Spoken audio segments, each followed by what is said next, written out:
VCAL PD presents Movie Talk Podcast.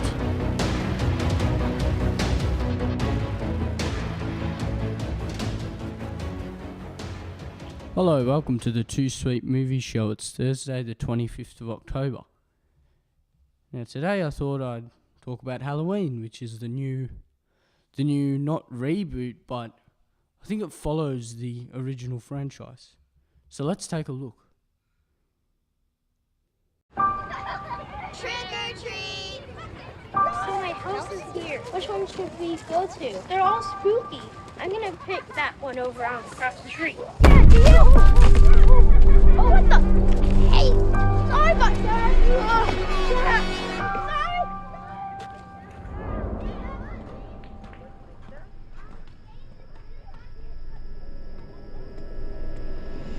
40 years ago, on Halloween night, Michael Myers murdered 3 people.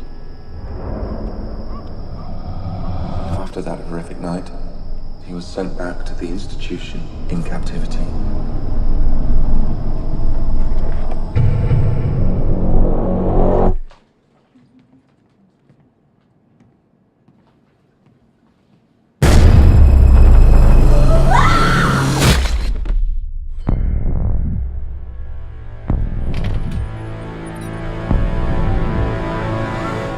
I have prayed every night that he would escape. What the hell did you do that for?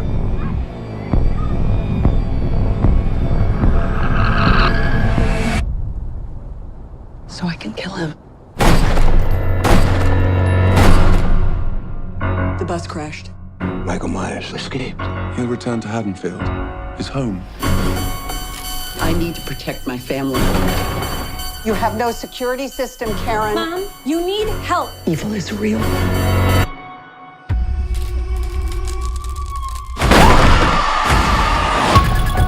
There's a reason we're supposed to be afraid of this night. I've been preparing for this for a long time. It is not safe to be on the street tonight. Go home! Get out of here! Get inside! Michael! He's here. He is a killer, but he will be killed tonight.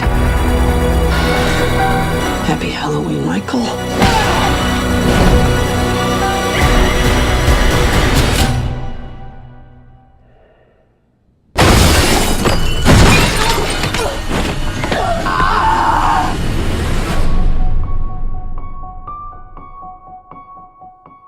So Halloween is a new horror thriller which is actually releases today, and basically it tells the story of Laurie Strode, who is played by Jamie Lee Curtis, and she has to come to her final confrontation with Michael Myers, who is a masked figure who has haunted her since she narrowly escaped his killing spree on Halloween night 4 decades ago.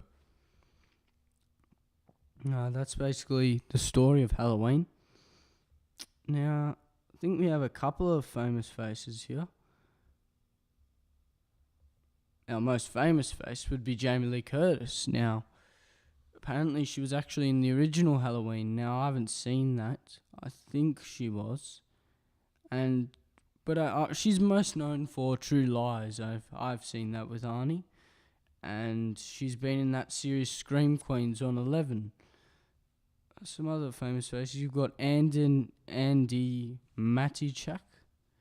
Now, apparently she's been in Orange is the New Black, which is streaming on Netflix, and Blue Bloods on Channel 10. We also have Nick Castle. He is in here too. He was in the original Halloween playing the Shape, so he's doing the same role again for the reboot or the next film of it. And Judy Greer is also in this film. She returns after being in Ant-Man and the Wasp earlier in this year. That basically sums up the cast. It's not many famous faces, but a couple here and there. it's I think they're trying to put the stuff which made the originals are trying to make a new original film. So, let's see how it turns out. The audience so far, I've been hearing some fantastic reviews. Someone here said the perfect sequel to the perfect horror film, 10 out of 10. Another one says, finally the true sequel, Brian Anardio. And he says, I'll keep this brief to avoid spoilers. Well, no, on this show I'm not going to be mentioning spoilers, but he's saying that this movie does everything right and includes almost everything a fan loved about the original. The atmosphere also feels like Halloween, also a good modern but vintage vibe. Michael and Laurie are also given justice in this film for being well made once again, and Blumhouse did an amazing job with one of our most beloved characters, and they need to start giving all our other characters the same treatment as this vision of Michael Myers. And another person, they've gone quite lower. They gave it a 6 out of 10, Reckless Cow, and they said totally inconsistent and spreads itself too thin.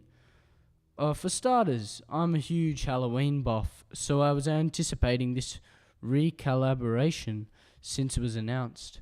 Jamie Lee back in action, Carpenter on board as a producer and scorer. What could go wrong? Unfortunately, a few things.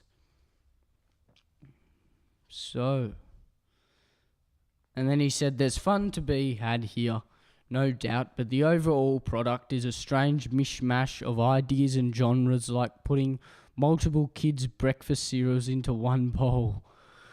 Interesting what he said there. Another one said Yowie. He said 10 out of 10. It really is one of the best sequels. 9 out of 10. Someone said Alice Petite said I don't like slashers, but I love this. 9 out of 10. Someone else gave it a 6 out of 10. JJ Dorsey, suffering from a serious case of early C-itis. And 7 out of 10 from Simon Key. He says, could have been so much more. And Tribal Who has said 8 out of 10, once more with feeling. He said that Halloween returns for its final chapter and manages to deliver everything you'd expect from a Halloween sequel and some things you won't see coming.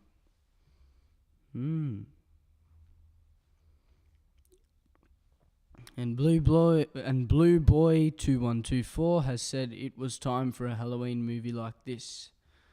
So it's interesting. Some people really, really like it, and some people think it's, it's alright, but it's not the best, or it's not the worst either. So why don't let's go to the critic reviews. Now, I think it's already been out in America, so people have given it some reviews. Victor Stiff from The Playlist has gave it a 91 on Metacritic, and he said Halloween is a love letter to the original picture and entertaining on its own terms. Thrilling, atmospheric, brutally violent. Green delivers exactly what fans want from the series and then some more. And Jim Vajoda has said on IGN he gave it a 90.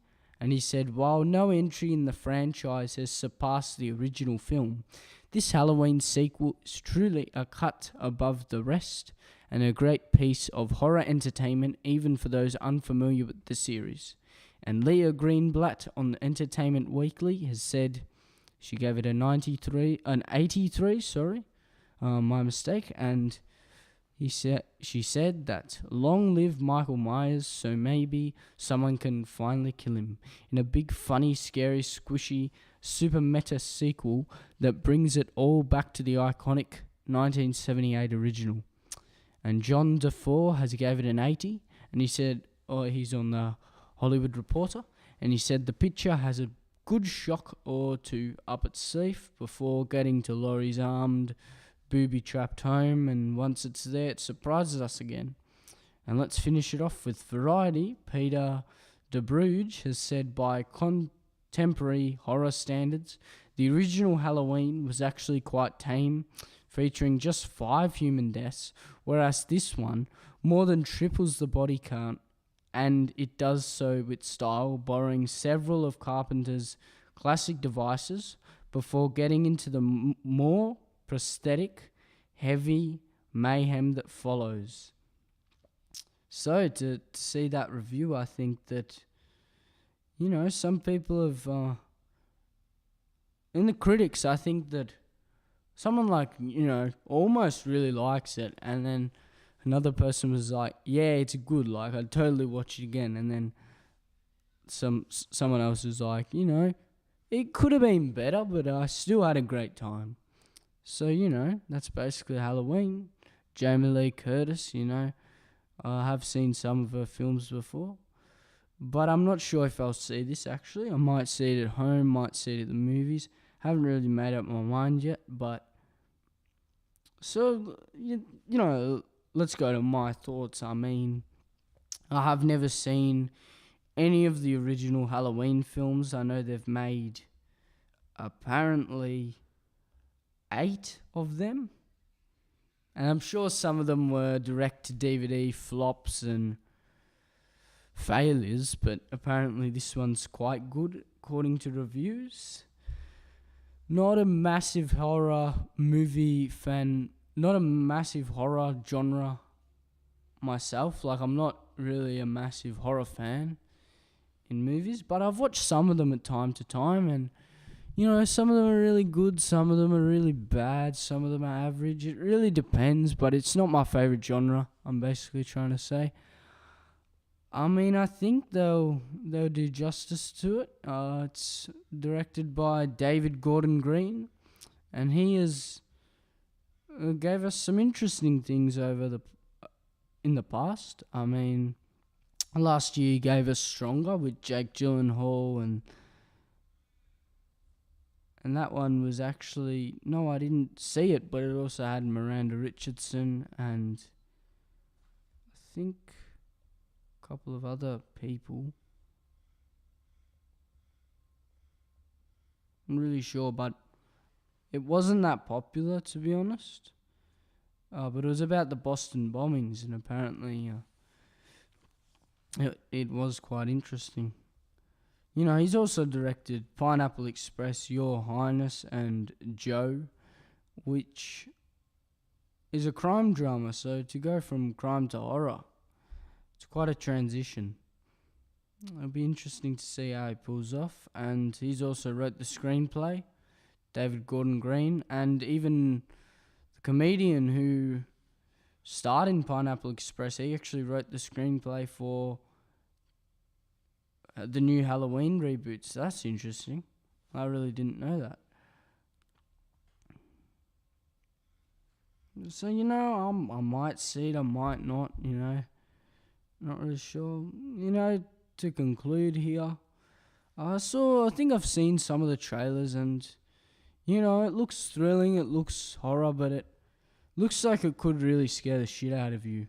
So maybe I'll finish it off there, It really does look like something like that.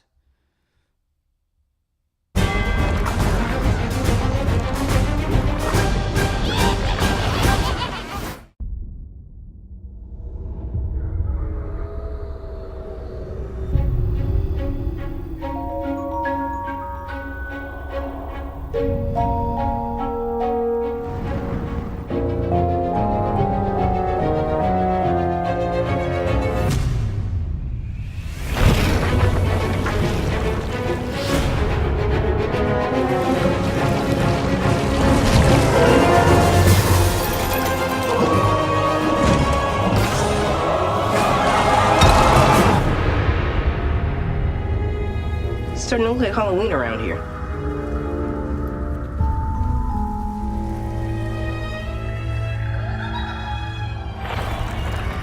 I don't think this place is giving out candy.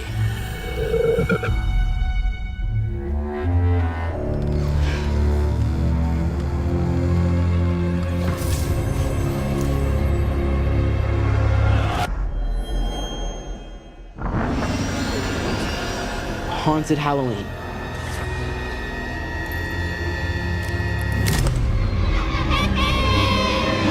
you miss me?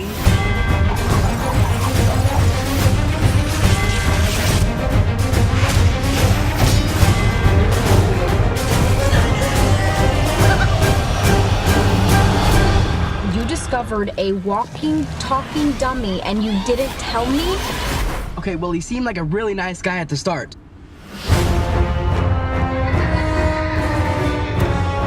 They're moving. So tiny and cute, what can they possibly do? Sonny, they're just gummy bears.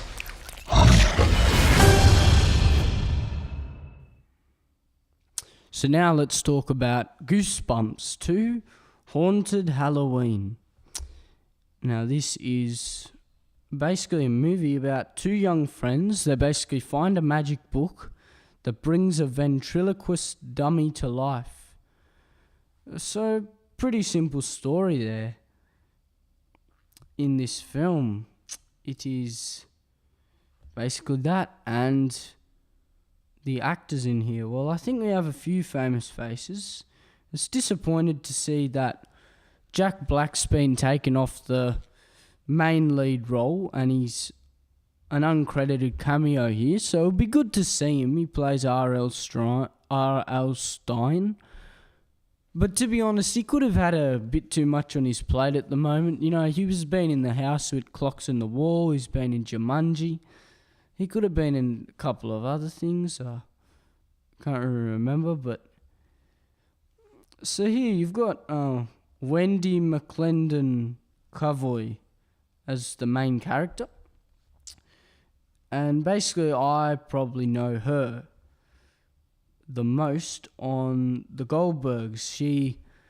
She's just hilarious in that one. I'm not sure if you've seen it. It's been on Channel 7 over the years, and I've really started to like it. Well, I've watched it for a couple of years, and you know, it's just a funny, dysfunctional family which is set in the 80s, and it's actually based on a true story, apparently.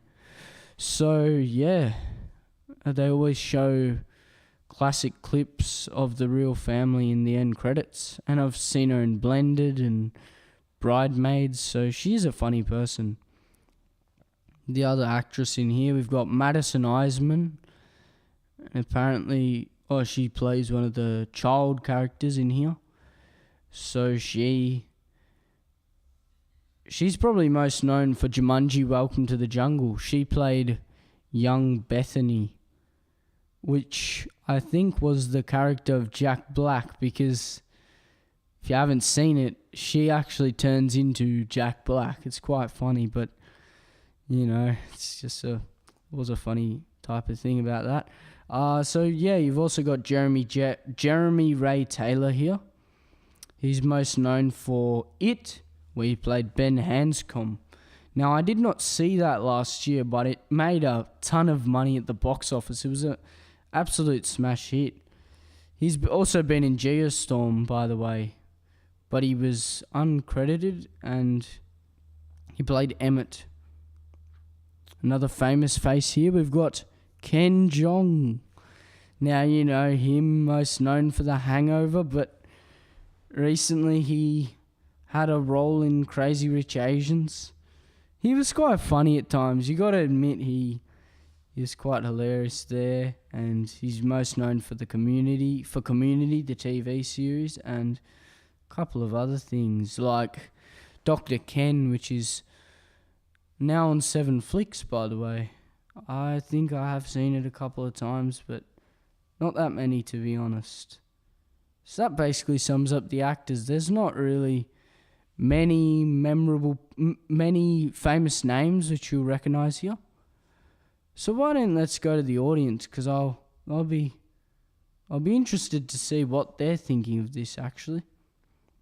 So Jodo gave it a 10 out of 10. Absolutely amazing. He said, "Well, as a Goosebumps fan, I really loved this movie and it's highly enjoyable. Great effects and great cast. I recommend this movie." And Nick Carthors gave it a 10 out of 10, and he said, "A fun and frightful movie." He said that Goosebumps 2 is a really fun movie to watch, perfect for Halloween because it's in that time, and I recommend you to see it. Even adults will like it, and the film has great laughs, cast, and the monsters in the film actually look scary. And Rani M has gave it a 9 out of 10. It said spooky, fun and creative. It is very engaging and entertaining throughout the whole story. The story is about a young boy, Sonny, who's Jeremy Ray Taylor, who was in it, as I just said, and his best friend Sam, who basically finds a book. When they open it, a doll called Slappy comes out, and the boys lose the book, but they keep Slappy. So they said that the movie is funny and spooky in equal amounts. There is mystery and discovery all combined in the storytelling, and there's kind of a homage to horror films as we see some classic monsters here. My favourite scenes are the ones with the Halloween decorations coming to life in the store and the fight with the gummy bears that become real and attack Sonny and Sam. So yeah, that basically sums up the audience reviews. People are apparently loving it. Let's go to the critics though, shall we? So the critic reviews on Goosebumps 2 Haunted Halloween. So let's go to Metacritic, Metascore, I should have said, but it's basically Metacritic, but I'm telling you the Metascore. So Mark Selvov from Austin Chronicle gave it a 78 on Metacritic, and he said the Goosebumps 2 Haunted Halloween knows what its target demographic wants, but also resonates with adult audiences, thanks to the zippy plot and across-the-board excellent performances from the Totally Game cast. And Peter Hartlaub has gave it a 63 and on the San Francisco Chronicle, and he said that beyond some network television quality production values, the sequel to the 2015 film is completely satisfactory family entertainment. It's hard to imagine anyone putting Goosebumps 2 on their end-of-year worst movie list. And not just because it's hard to imagine anyone even remembering this film beyond next Tuesday. And Whitney Sebold has gave it a 59 from IGN, and they've said that the Halloween Monster Mash iconography is incredibly strong and the cast is excellent, but Goosebumps 2 is in far too much of a hurry and perhaps too eager to be wildly accessible to be actually scary or wholly effective. And let's finish it off with Kate Erblund, who gave it a 58, and from IndieWire, and they said the creativity may be lacking in other areas, but Goosebumps 2 steps up the creature feature quantum with style and smarts. So, it's quite interesting. Let's go to my thoughts. So, I remember I saw the trailer maybe twice at the movies. I really wasn't expecting much from it. I thought that they removed Jack Black as the main character. They would have ruined the sort of series or franchise type thing it might be turning into. But I've got to say, seeing those reviews, I might like it. I'm hoping I like it, but I might not like it a lot, you know. I might think it's just average. Not really sure. But it's directed by Ari Sandel, and I'm thinking, what has he directed?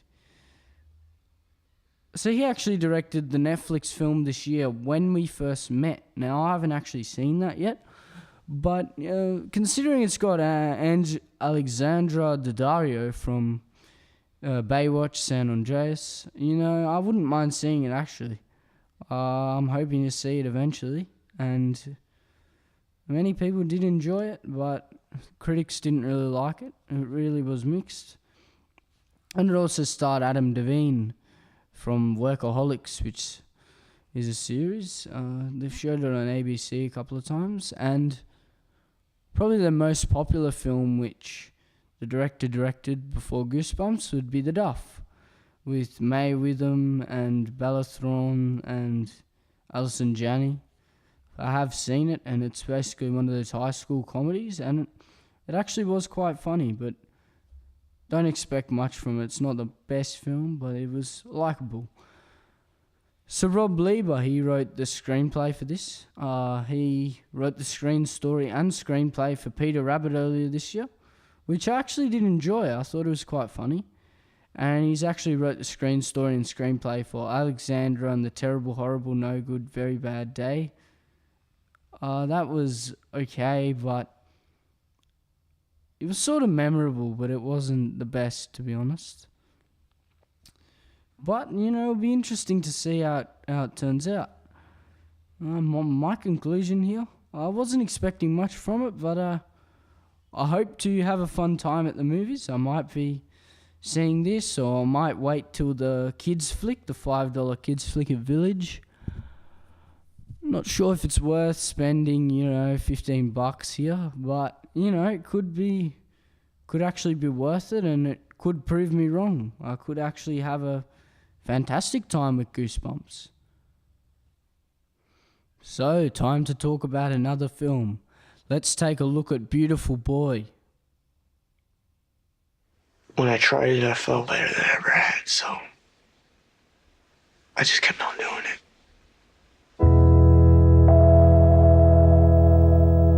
Why? I don't know. I thought we were closer than most fathers and sons. This isn't us. This is not who we are. Please, both of you, stop.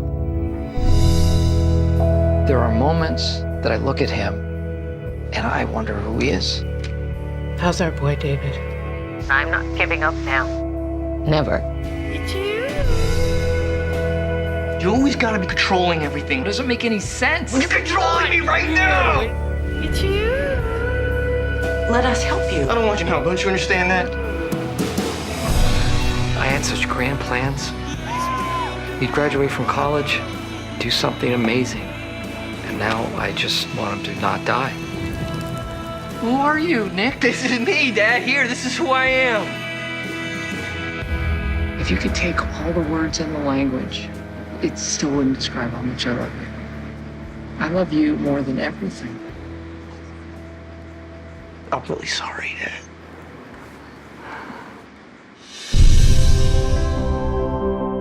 It's hard as hell to get sober. But I love my family. I want them to be proud of me.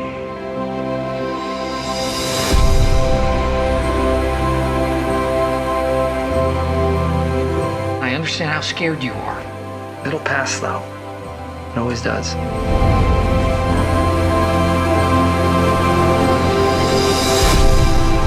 Nick, what you have is extraordinary. And you're gonna get it back. You're gonna find it again.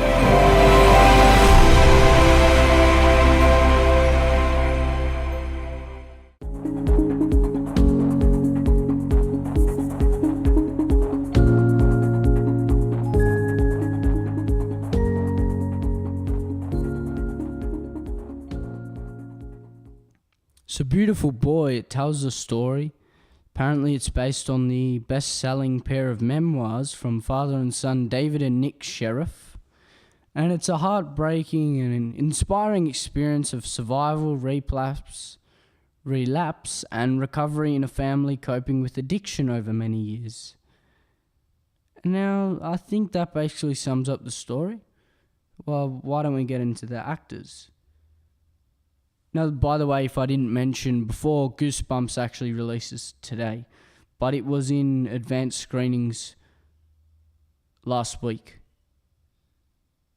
So in here you've got Steve Carell playing the main character. Now, it's good to see him again after being in the movie we saw earlier this year with Lawrence Fishburne and Bryan Cranston, where he's doing some, another big drama, Last Flag Flying. Now, I didn't actually see that, but I was hoping to see it, but I didn't actually end up seeing it. But, I hope to maybe see it on digital or something a bit later. But yeah, he's playing the role of David Sheff, and looks like he'll be in another powerful drama. Because, whenever he acts, whenever, this guy acts, Steve Carell, he always puts effort into the character, so it'll be great to see him. And you've also got Nick Sheriff, which is the actor Timothy Chalamet who's playing him. And he was in Call Me By Your Name last year I should say, and played a role in Lady Bird.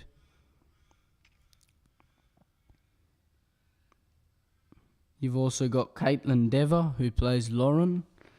She was in Detroit, apparently, which I did see last year. Yeah, I did.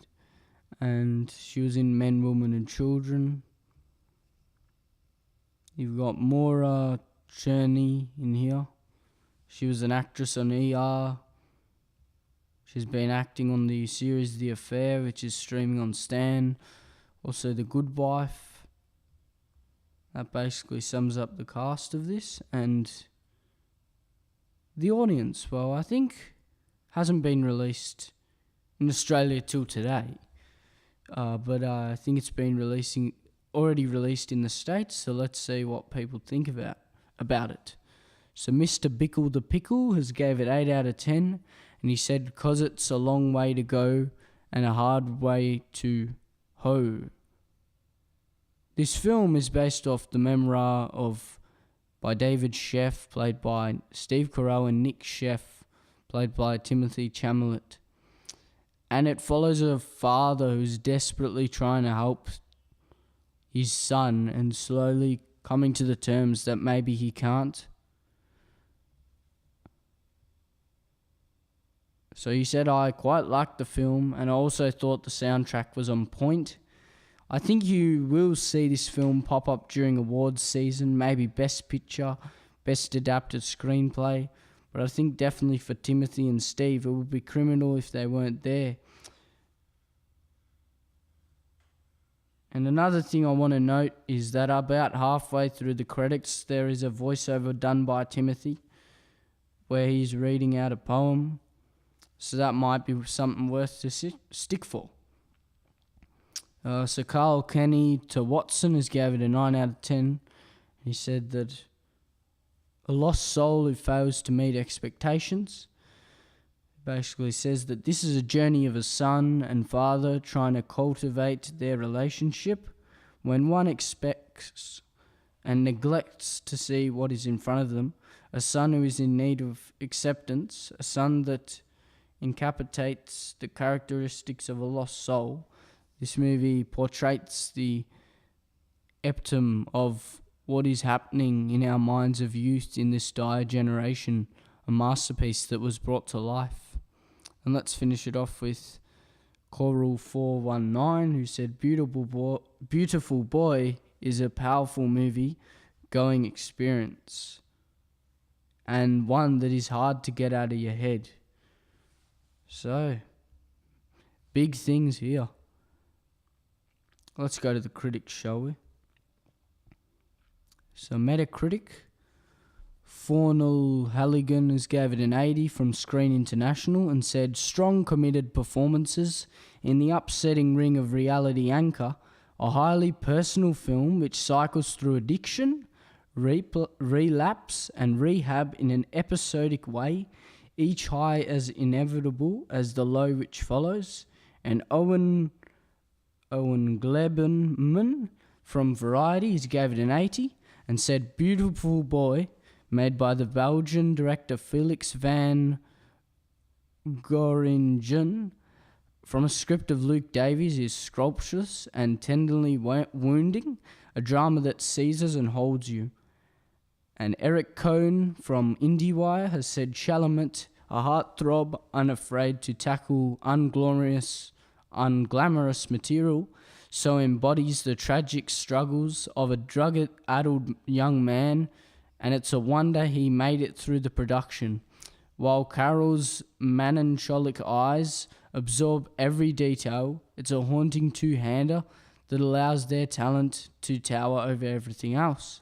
And let's finish it off with Leah Greenblatt, who gave it a 75 from the Entertainment Weekly and said, "Beautiful Boy" keeps you strung on that line for nearly all of its runtime, and sometimes it feels less like a movie than an endurance test, one that's lovingly Meticulous is made, but almost too much like real life, an impressionistic of series of highs and lows, relapses, recoveries without the necessary anchor of a cohesive arc.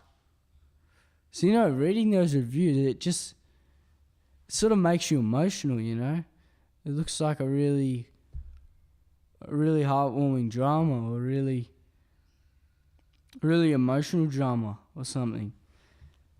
My thoughts on here, I actually saw the trailer, I think, only once, and you could tell in the trailer that Steve Carell, he was just putting his best performance on. He was just a powerful performance telling this character. So it's from the director of Felix van Gordening, who I said, I think in the review before, somebody mentioned that. Now, I'm not sure if he's done any English films. Nope, don't think he has. It's his first one. But Luke Davies has wrote the screenplay, and I've got to admit, this is one to watch. He wrote the screenplay for Lion, which was absolutely amazing, with Dev Patel, Nicole Kidman, and David Wenham, and Rooney Mara. And he wrote the screenplay for Life with Tom Hardy. I've got to say, this could actually be worth watching. I'm excited to see this one in theatres.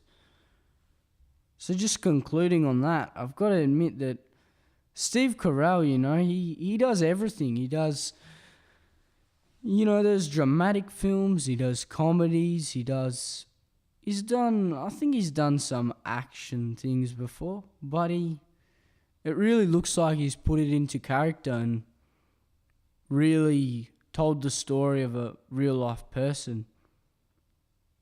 Because I think it is a real story, and it'll be interesting to see it on screen. It really will be.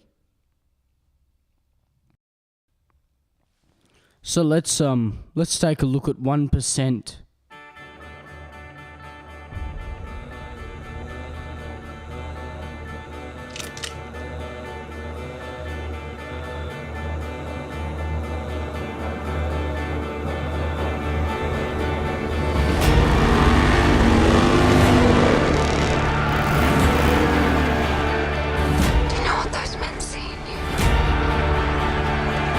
What I see in you, he couldn't have done what you've done.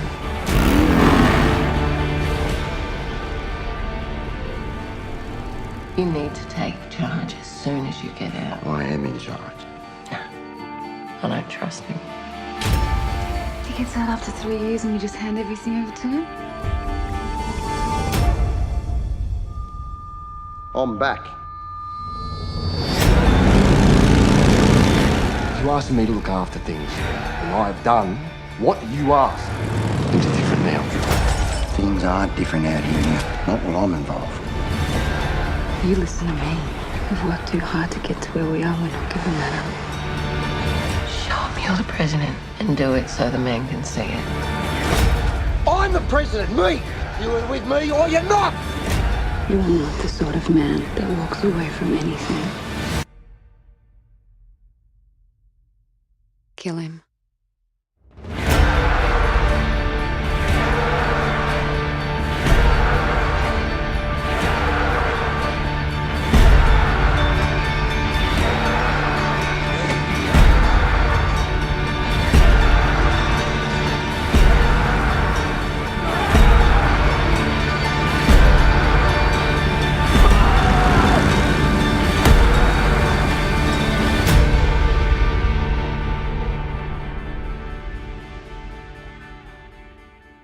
So 1%, it's basically a story which is set within the primal underworld of outlaw motorcycle club gangs. It follows the heir to the throne of a motorcycle club who has to betray his president to save his brother's life. Now, that's basically the story of this film. Now, it's an Australian production, so Most of the cast Australian, I'm pretty sure.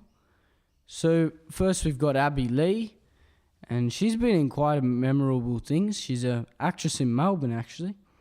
And she was in The Dark Tower last year, which I didn't actually see, but... And she's also in Office Christmas Party, which I also did not see. And she's also been in Mad Max Fury Road, so a couple of things she's been in. Also, we've got Aaron Peterson, who is been on the ABC series Mystery Road and Jack Irish and A Place to Call Home. I think I may notice him, and he was also in Blue Murder Killer Cop, which is on 7. Also, we've got Simone Kessel here. She was actually in San Andreas, and she's a New Zealand actress. And I should probably mention that she's on Pine Gap on the ABC at the moment, playing Bally James. And she's also been in 2.22, which actually was supposed to release at Village Cinemas last year. But no, I didn't see anything in the sessions. They sort of cancelled it. That was a shame. I think it actually went to digital release though, so that's alright. Might catch it eventually. And Matt Nable's also here. I think Matt Nable, he's been in a couple of interesting things. He was in Dead Lucky on the SBS last year, which with Rachel Griffiths. Now, I didn't actually see it, but I'm not sure if it was good or not. She's also been in Jasper Jones, which was an Australian movie, and probably most known for his series last year, Hide and Seek, or his movie roles Hacksaw Ridge, Arrow, the series, or Gallipoli, or even Riddick with Vin Diesel. So he's been in a couple of things. Now, Ryan Caw's also in here. He's been in movies like Ladies in Black, which is actually out at the movies now. And I must have also seen him in Mary Magdalene, because I saw that earlier this year. And he was also in Ali's Wedding last year, which was quite good. And that mini-series Hogs with, not Paul Hogan, but I don't think he didn't play a role in there. Josh Lawson played Hogan. I think he did a pretty good job, to be honest. It was a decent program on 7, a decent mini-series, and he's been in Hacksaw Ridge, even Love Child, The Water Diviner, a couple of memorable things there. Yeah, so let's see that sums up the actors. Let's go to the audience. What are people thinking about this film? Be interesting to see. So Basil McKenzie gave it a 9 out of 10 and said authentic, character-driven drama. Outstanding performances from the whole cast. Matt Nable gives a powerhouse performance, and Ryan Caw and the rest of the cast deliver performances that you remember long after seeing it. Matt Nable's script is one of the most authentic stories to give an accurate and close to real life of the 1% outlaw motorcycle clubs. So it looks like it's actually based on a true story. This actually happens in Australia. That's interesting. So Blu-ray Addict gave it Blu-ray Addict AU gave it an 8 out of 10 and said 1% is a fantastic showcase of Australian talent and a great feature debut for McCallum. So it's Stephen McCallum's feature directorial debut, and it tells a great showcase of Australian talent. 1% is one of those films that puts you right into the midst of a situation with no exposition or information beforehand, where you're shown and not told, which in this case is executed perfectly, as within minutes you can easily ascertain who these people are and what has transpired in the moments before the film began. The story is basic, but it's meant to be the performances and direction that carry this film, making it real joy to watch, even if you don't think you would necessarily be into a bikey film. So Ryan Kaur plays the lead character who, after being blackmailed by a rival gang, is forced to try to convince his boss to make a deal. So in my mind, there are two standout performances here. Matt Nable, who's also penned the screenplay, gives a really meaty performance here as the president of the club, amplified by the fact he really bulked up for the role.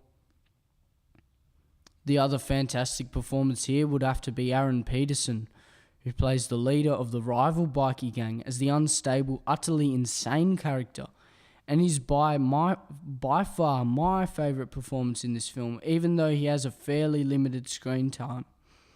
So 1% is a great example that a simple setup executed well can yield fantastic results with the right writer, director and cast. It is a quintessentially Australian film which showcases some great talent. For me, this sits right up with Cargo as my second favourite Australian film of the year.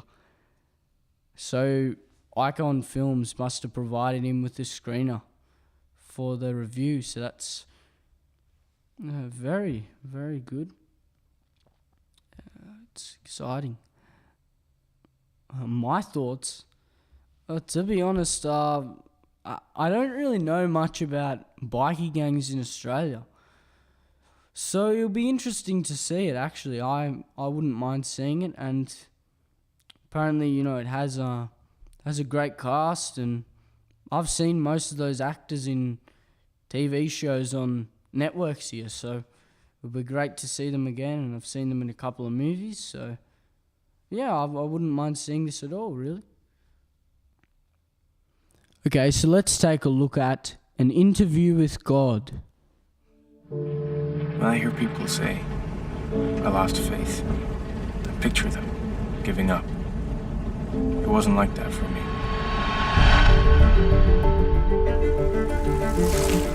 Hey, Gary. What are you doing here? I'm working on something. I'm doing an interview. With who? Paul Ash, with Arrow. I know who you are. I know all your work. I'm a fan. I cover religion for a secular paper. The stuff I write usually ends up in the lifestyle section. Okay, today is June 1st. Please say your name and spell it. I'm God, G-O-D. Okay, so you're God, the one who created everything. So what do I tell the people who say you don't exist? Tell them the world they see is just that. Sometimes that's just the way it looks. Why do I deserve your special attention? Don't you? I'm doing this interview and it's getting kind of weird. If I send you a headshot, could you check it out? You traveled 7,000 miles into a war zone. All war changes people. How many times do you want me to apologize? Look, things happen. And how many times do I have to live through it? Sarah just left me. This is about Afghanistan. No, I think it might be a bigger problem, an older problem. You are about out of time. You're saying Yes. this interview, it's eating me up. It's really an interview? Yeah. With God. You're telling me to pray. Get hurt? I'd like to talk to you about salvation, Paul. So you're here to save me. Do you need saving? Doesn't everyone? We try to be good people, try to please you, and we need some answers. And where did you go? You have any idea how that feels? Sometimes there aren't signs when someone's in trouble. Paul, I've given you a great gift. But it's up to you to receive my gift before it's too late.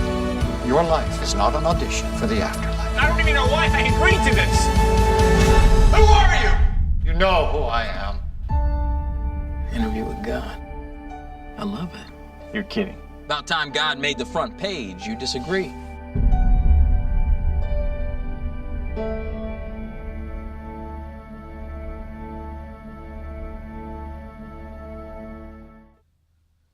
So An Interview with God, which is releasing today also, and it is about an up and coming journalist which finds his world and faith increasingly challenged when he's granted the interview of a lifetime with someone who claims to be God. So, interesting concept here.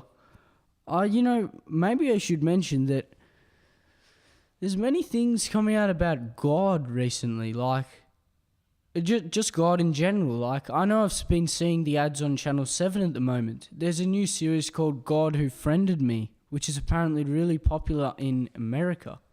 So it'd be great to see it here. You know, it's just a small coincidence, I guess you could say. So let's talk about the actors, shall we? So the main actor we've got here is Brendan Thwaites, who plays the character of Paul Asher.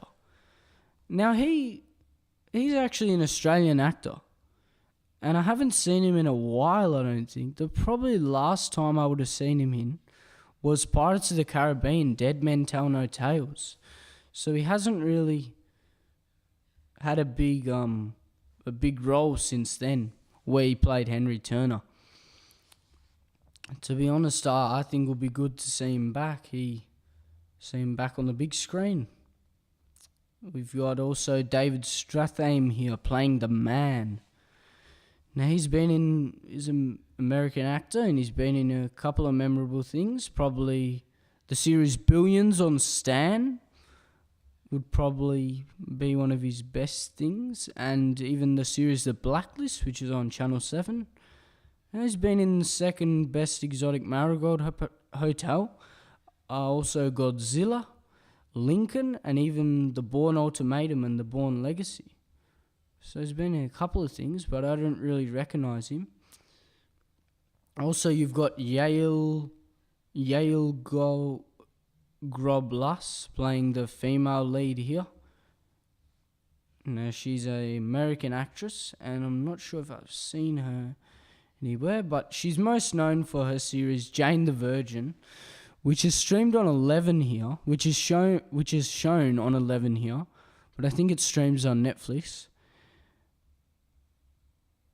And yeah, I haven't really seen much of her, so it'd be good to see her. And we've got Hill Harper, who plays Gary as well, and he's most known for CSI New York. And let's finish it off with Charlby Dean Creek, who's playing Grace, and she's starred in Elementary and a Death Race sequel or threequel or something. I think I've seen one of those, but I don't really recognise her either. So let's go into the audience. Now, I don't think it's showing many places because not many people have reviewed it, to be honest. Let's start off with Daniel Lendy's review. He gave it a 6 out of 10, and he starts it off with not quite, it's missed opportunity. He says that I love spiritual themes. This movie missed the mark, in my opinion. It's got so much potential, but it's squandered. I love The Shack, which wasn't perfect either, but it came much closer than this movie. Interview asks great questions about doesn't deliver any satisfying answers. I know it's good to leave things unsaid, and it's not good to spell everything out for the audience, but they leave too much unsaid. So much that this ends up being a nothing burger. Oh, that's that was a disappointing review. I really thought it might be an interesting film, but the thing is, I don't go by reviews. Well, this is actually audience reviews, but you know, I make up my own opinion. Let's go into the next review. Becomes lower, in fact. Ashu Akshat. 5 out of 10. God acting terrible story. First of all, it's another of those God is the supreme being stories and does not answer much. Both the actors did a pretty good job and were good. Sadly, the story was not that great. More or less, this is a movie that will mostly appeal to theists, to be particular, only Christians. More or less to sister movie to God is Not Dead. But let's go to E. Andrews, which has come back with one of the best reviews I've seen on this film. 8 out of 10, great script, acting and music. He said that Ken Agordo has written a clever script about spirituality that emphasizes questions rather than answers and includes some unexpected plot twists. The acting is good, and David Strathairn provides a convincing performance as the man. The music is haunting and sets the tone beautifully. One drawback after seeing this film at the theatre was the jarring cut to an intimate interview at the end before the credits. I would have preferred some time with a little music to contemplate the movie's themes, followed perhaps by some suggested discussion questions that groups could use as a starting point for sharing their reactions. So he's done a better review, one of the most best review here. My thoughts here, I've got to admit, Brendan Thwaites, he looks like he's committed. He looks like he's made a pretty good performance, and one of the actresses here also looks like she's done a pretty good performance. They're both good dramatic performances, and it's a mystery, it's a drama. So, it could turn out pretty good. Not really sure, but yeah, it's from the director of Perry Lang, and I'm thinking, what has he given us? He's an American director. He directed some episodes of Weeds, NCIS LA. But I'm thinking, has he directed any films? He actually directed Gilmore Girls and Charmed and ER, but those are all TV shows. So I don't think there's anything memorable here. Just TV programs. But Ken Agado has written the script for here, for this, and he's basically only written the TV series The Italian American Cook. So it's interesting to see, to come from a TV series to a movie writer. Quite an interesting transition you've got there. It really is. So that basically sums up An Interview with God, which is actually releasing today also. Now let's talk about the new Bollywood film, 5 Weddings. Sterling's app ranking has slipped. We need trend-worthy content. If you write an Indian-themed story, you may become editor-in-chief of Sterling Online. Weddings in India? I can't think of 2 things I hate more. But you're from India. I am from Orange County. A journalist from America has filed visa application. What do you want me to do? Escort her. Officer, I was attacked. You should find them. Do you speak English? One day I will be in New York, the giant apple.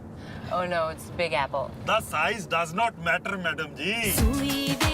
We sing and dance to traditional music to celebrate the wedding. So, can you tell me about this ceremony? Reception. Isn't there another word in Punjabi? Reception is the Punjabi word for reception. Well, your English is really great. The American girl is cute. I brought my mom's clothes. I just feel like an idiot. You're not an idiot. You're just stuck in hippie era. India has moved on. Teachers are here. Can we ask you some questions? No question, please. You don't want me to write this article. We have to tell your story. You were spying on me. I was spying on you because you were spying on the HRs. Oh my God. I fell in love with a 6-year-old. What do you mean by you fell in love with me?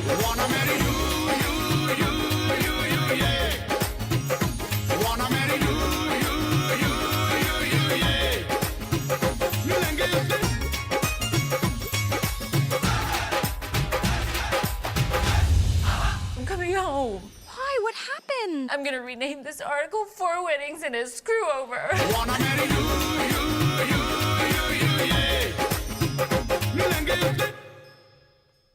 So, 5 Weddings. It tells the story of an American journalist who travels to India for what she thinks will be an easy magazine feature on Bollywood weddings, only to have the assignment interrupted by a cop who is convinced there is journalistic espionage behind the innocent magazine article.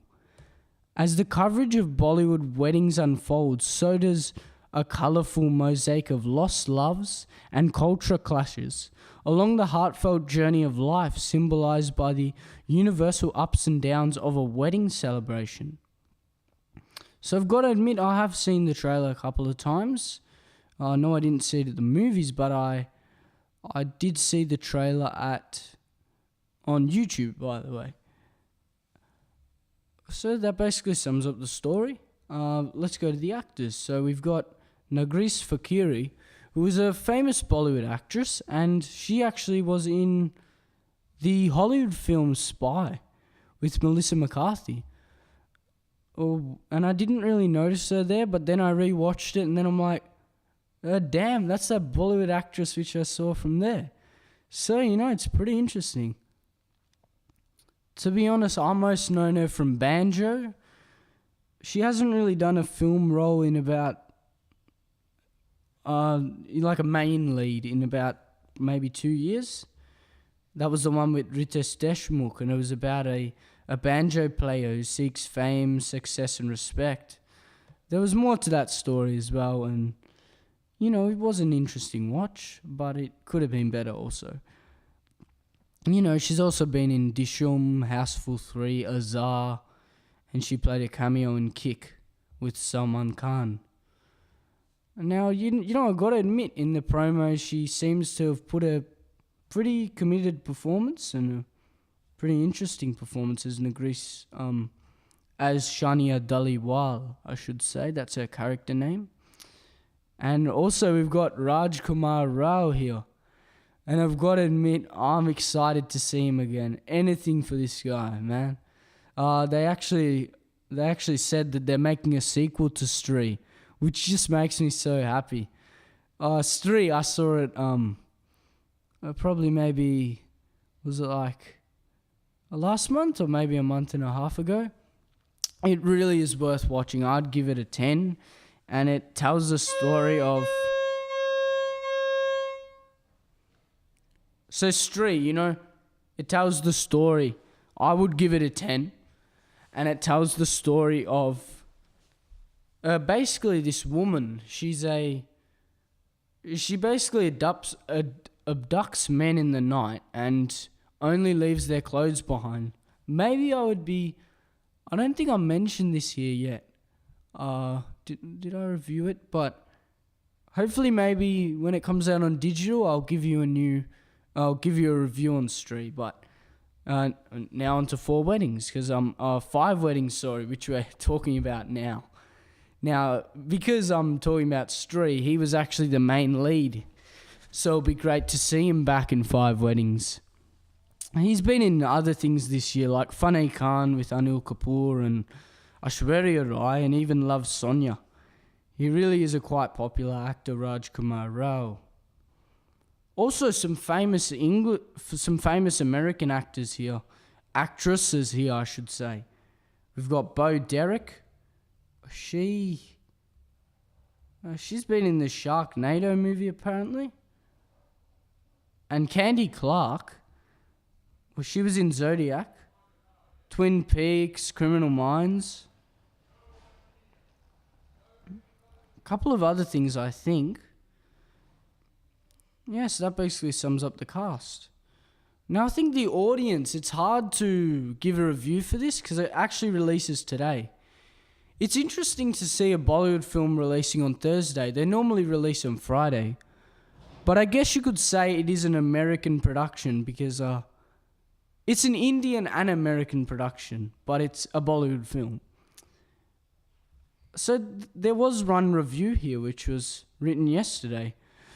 Faisal Faves said, Raj Kumar, wow, amazing. They said, this man is perfect. I mean, he can do anything, any type of acting. He's brilliant. Bollywood is changing and going up. So I think this reviewer, I'm not sure if he's seen it or not. He's just said that it's amazing, blah, blah, blah. But, he didn't really talk about the main lead, Nagris Fakiri, or even the story of 5 weddings. So it's hard to believe he's even seen it.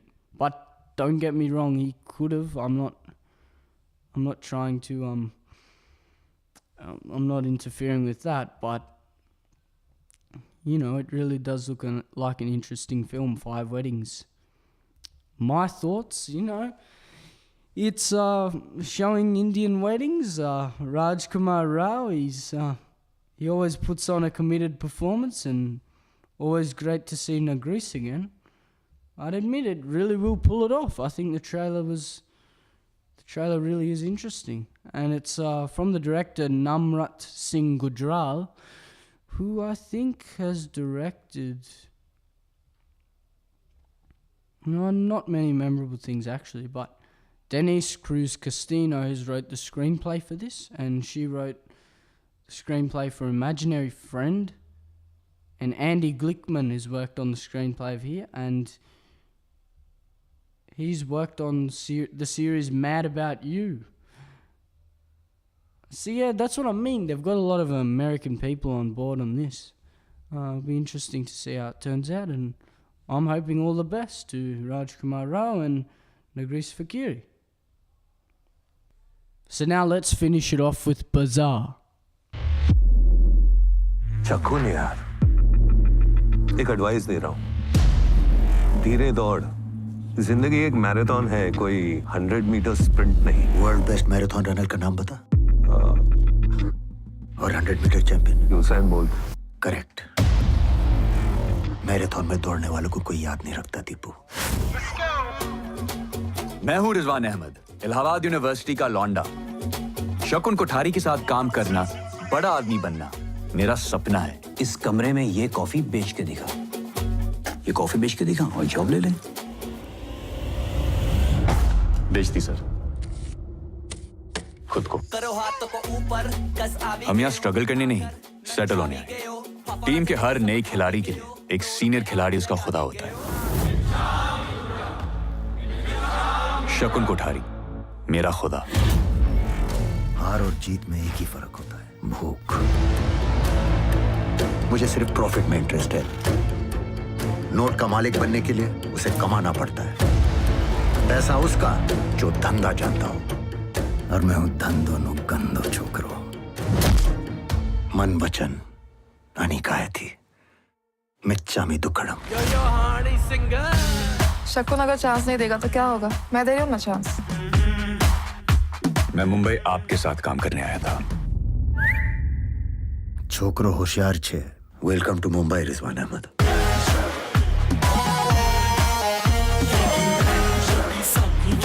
उसका भरोसा मत तोड़ना। मेरे जैसे बनने के लिए line cross करनी पड़ती है। करोगे लाइन क्रॉस? याद रहे मेरे 2 ही रूल हैं।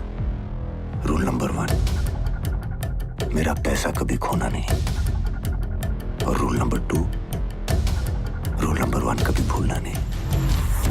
तो इमोशन पर चलता है, मैं मैथ्स पर। मजा उसे।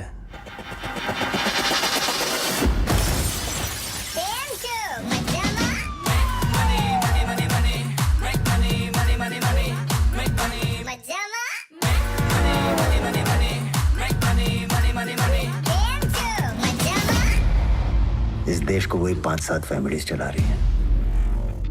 टाटास, बिरलास, रुयास, अंबानीस, वाडियास। थोड़ा तो गेम चेंज होना चाहिए ना। कोठारीज।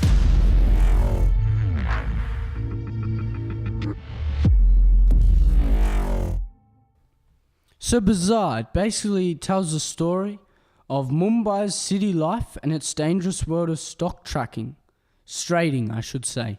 And it's basically a business-themed crime drama thriller. It really does seem intriguing. It's going to be released tomorrow, and it's distributed by Mind Blowing Films. They really do. They really have been. They're probably the biggest. They are the biggest Bollywood distributor of. They're the biggest Indian film distributor in Australia, and they're also in Fiji as well.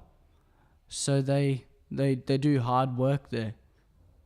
They really do work well.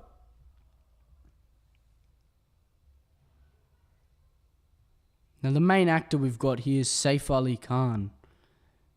Now he's just he can do lots of things. He's playing the role of Shakun Kothari here. He's probably most known for his Netflix series, which is Sacred Games, which apparently has really, really good acting by him. I really am going to check it out soon. And by the way, did you know that he was actually in race 1 and 2, and he played the role of Ranveer Singh before Salman Khan took over as the role of Sikandar Singh. So that's quite interesting. Also, we've got Radhika Apte here. Now, if you go to Netflix or something, you search up her name, almost every Indian film or series or mini-series will have her starring in it somehow. She really... It's like she's just in almost everything on Netflix.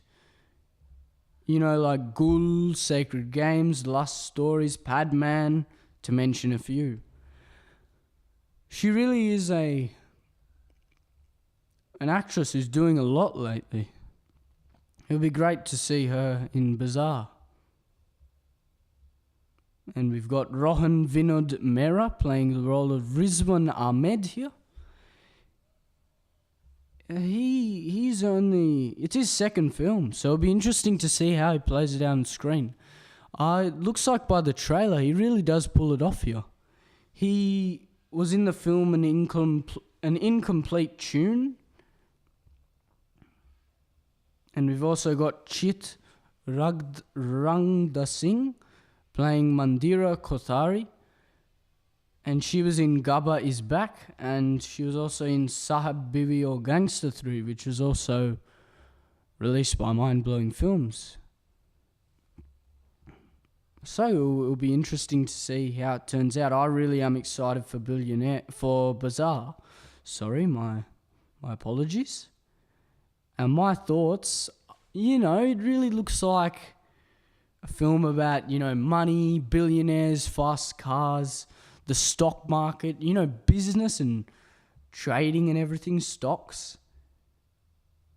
And, it's filmed in Mumbai, so we'll have some great cinematography of the city and everything. I'm just really excited for this, and also has Yo-Yo Honey Singh's song Billionaire. It really will be worth watching.